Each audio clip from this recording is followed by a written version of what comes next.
Melbourne. What about selling? Is there trade-offs or pros and cons for selling in Melbourne, selling in Sydney, or is it the same?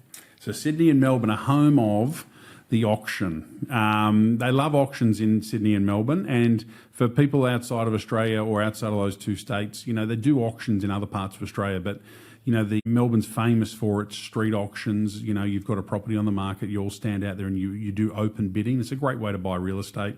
Very stressful for the owner, stressful for the buyers because it's open competition. And Sydney's very similar, and they also do a thing called in-rooms auctions.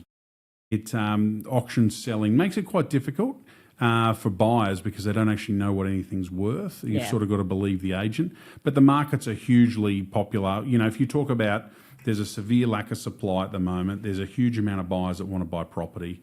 So if you're priced right, I always say when you're selling any property, there's really only two reasons someone's not going to buy it. It's falling down, or you've hidden issues that a building inspector's picked up.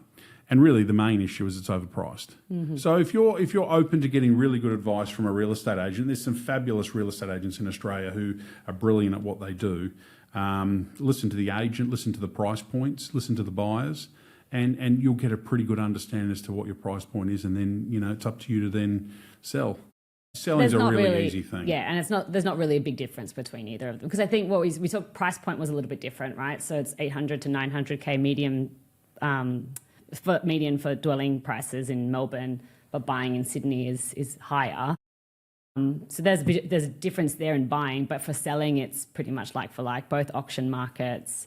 Doesn't matter. They're busy markets. There's heaps of people that want to buy in them. It's price point related in both in all markets. Is price point related.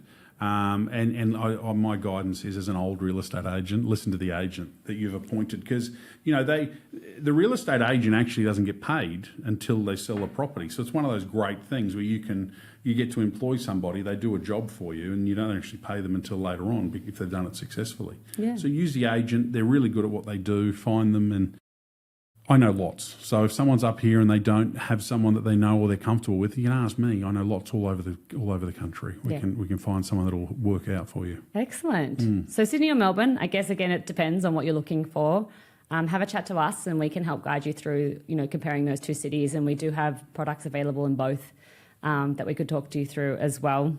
I think for us it's like, yes, Sydney and Melbourne are great cities, but we also encourage you to stay open to other capital cities in the country as well, especially if investment and building that property portfolio is a big goal for you.